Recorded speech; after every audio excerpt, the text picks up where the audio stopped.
Hello बच्चों, welcome to back my channel. तो बच्चों, आज हम जो सेवंथ वाला एग्जाम्पल है वो क्या करेंगे, हम स्टडी करेंगे। ठीक है, तो एग्जाम्पल नंबर 7। तो पहले हम क्या करते हैं, एग्जाम्पल नंबर 7 को क्या करते हैं, स्टडी करते हैं। ठीक है, अच्छी तरह से उसको देखते हैं क्या क्या दिया है सवाल में। उसके बाद हम क्या करते हैं, उसका प्रॉब्लम सॉल्व करते हैं। ठीक है, स्टेप्स तो आपको मालूम ही है, उसका टेबल बनाना पड़ेगा, टेबल में से इक्वेशन बनानी पड़ेगी और उन सभी को फाइनल हमें क्या करना है, लिखना है, उसको फॉर्मुलेट करना है। ये 3 बेसिक स्टेप्स है। ठीक है, उसको हमें क्या करना पड़ेगा, फॉलो करना पड़ेगा। तो पहले हम क्या कर लेते हैं, उसको क्वेश्चन को समझते हैं क्या दिया है क्वेश्चन में। ठीक है, तो क्वेश्चन बहुत ही बड़ा है, कोई बात नहीं, उसको मैं यहाँ पर नीचे स्क्रीन पर आपको दिखा दूंगा। क्या है, a doctor has prescribed 2 different unit of food A and B. एक डॉक्टर है, डॉक्टर ने क्या किया है, निर्धारित समय पर 2 फूड दिए, वो फूड को पेशेंट को क्या करना है, लेना ही लेना है। ठीक है, फूड का नाम है ए और बी, ए और बी का फूड है। To form a weekly diet for a sick person, sick person मतलब जो बीमार आदमी है, उसके लिए वीकली उसको क्या है, डाइट का क्या दिया है, उसको खाना है, वो फॉलो करना है। ठीक है, वही खाना है जो डॉक्टर ने कहा है। और क्या कहा है यहाँ पर देखो, the minimum requirement of fats, carbohydrates and protein are 80, 28, 40 unit respectively. जो रिक्वायरमेंट है फूड में, फैट कितने होने चाहिए, 80, कार्बोहाइड्रेट 28 और प्रोटीन, प्रोटीन कितने होने चाहिए, 14 प्रोटीन उसमें होने। और क्या कहा है क्वेश्चन में, 1 unit of food A, food A में क्या क्या होना चाहिए, 4 यूनिट फैट होनी चाहिए, 14 यूनिट कार्बोहाइड्रेट होनी चाहिए और 8 यूनिट किसके होने चाहिए, प्रोटीन होने चाहिए। और क्या कहा है, 1 यूनिट ऑफ फूड बी, जो फूड बी है उसमें क्या क्या होना चाहिए, 6 यूनिट ऑफ फैट होना चाहिए, 12 यूनिट का क्या होना चाहिए, कार्बोहाइड्रेट होना चाहिए और 8 यूनिट ऑफ क्या होनी चाहिए, वहां पर प्रोटीन होनी चाहिए उसमें।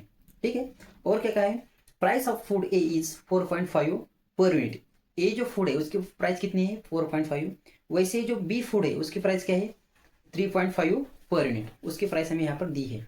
और क्या कहा है, form the LPB so that the sick person diet meet the requirement of minimum cost. जो सिक पर्सन है, जो बीमार आदमी है, उसको मिनिमम कॉस्ट पर क्या होना चाहिए, जो फूड है वो क्या होना चाहिए, मिलना चाहिए। तो उसके लिए हमें क्या करना है, एलपीपी क्या करना है, फॉर्म करना है।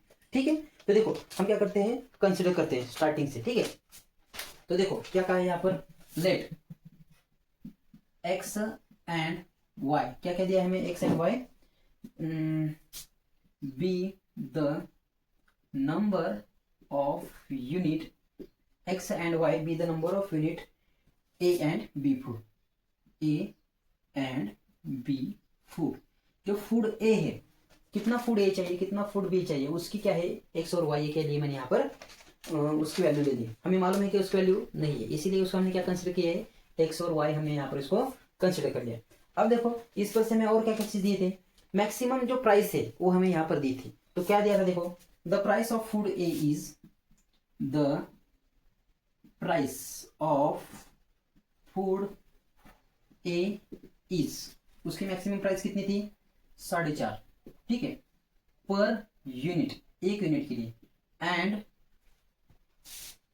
एंड दूसरा फूड क्या है, that of food B, that of जो फूड बी है उसके लिए मैक्सिमम प्राइस क्या थी,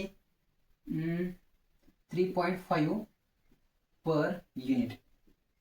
ठीक है, ये क्या थी, इसकी जो प्राइस है वो हमें यहाँ पर दी है। इस पर से हम क्या कर सकते हैं, टोटल प्राइस निकाल सकते हैं। कैसे निकाल सकते हैं, देखो total price is equal to, उसको मैं क्या करता हूँ, जेड से डिनोट करता हूँ। ठीक है, जो फूड ए है उसको मैंने एक्स कंसिडर कर लिया, जो फूड बी है उसको मैंने यहाँ पर क्या कंसिडर कर लिया, वाई कंसिडर कर लिया, क्योंकि उसकी वैल्यू मेरे पास है क्या, नहीं है। तो मैं उसको यहाँ पर पुट करता, देखो फूड ए को मैंने एक्स माना है, तो एक्स इंटू 4.5 क्या हो जाएगा, 4.5 एक्स, और वाई इंटू 3.5 क्या हो जाएगा, 3.5 वाई।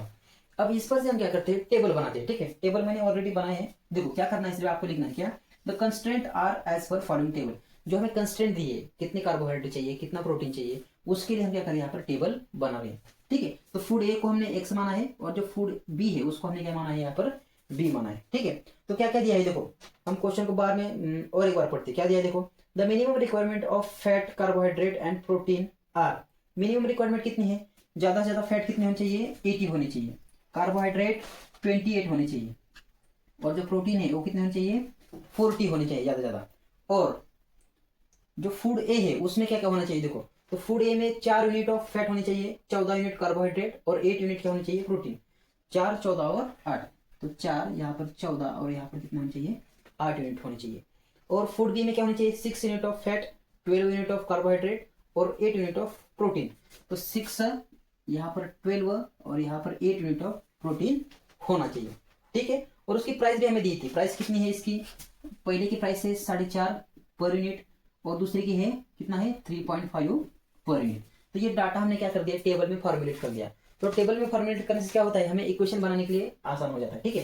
तो देखो यहाँ पर एक्स और वाई मैंने कंसिडर कर लिया है, ठीक है। अब देखो यहाँ पर मिनिमम वैल्यू किसकी दी है, फैट कार्बोहाइड्रेट प्रोटीन, ज्यादा से ज्यादा हम उसमें ये होनी चाहिए मिनिमम, उससे ज्यादा चलेगा लेकिन इससे कम हमें नहीं चलेगा। तो जिसकी मिनिमम वैल्यू दी है, किसकी दी है, फैट कार्बोहाइड्रेट प्रोटीन, इसकी मिनिमम वैल्यू दी है, तो इसको हम एक्स और वाई कंसिडर नहीं करेंगे, ठीक है। हम किसको कंसिडर करेंगे, फूड ए और फूड बी को हम कंसिडर करेंगे, ठीक है। इस पर से हम क्या बनाते हैं, इक्वेशन हम क्या करते हैं बना दे, कैसे आएगा देखो, 4 × x 4x, 6 × y 6y। तो पहला इक्वेशन क्या आ जाएगा, 4x + 6y, ज्यादा से ज्यादा कितना होगा, ये 18 होगा, कितना होगा 18 होगा। सेकंड वाला इक्वेशन देखो क्या हो जाएगा, ऐसे हो जाएगा 40x + 12y, ज्यादा से ज्यादा 40x 12y, ज्यादा से ज्यादा कितना होगा, ये 28 होगा। थर्ड वाला देखो 8x × 8y, 8x + 8y, ज्यादा से ज्यादा कितना होगा, ये 40 हो जाएगा, ठीक है। और देखो जो हमारा x है, जो हमारा फूड है, उसकी वैल्यू ऑलवेज पॉजिटिव होगी। तो हम यहाँ पर क्या लिखेंगे, x which is greater than 0, y which is greater than 0। जो फूड ए है और फूड बी है उसकी वैल्यू ऑलवेज क्या रहेगी, हमारी पॉजिटिव रहेगी। तो यहाँ तक हो गया, ठीक है। अब हम उसको क्या करते हैं, फॉर्मुलेट करते हैं। तो उस साइड देखते हैं हम। अब देखो अब हम क्या करते हैं, the above NPP problem can be formulated as follow. इसको आप क्या करते हैं, फॉर्मुलेट करते हैं। जो इक्वेशंस हमने मिली है वो सभी एक साथ हम यहाँ पर लिखते हैं। तो देखो हमें क्या करना था, यहाँ पर मैक्सिमाइज करना था या फिर मिनिमाइज करना था।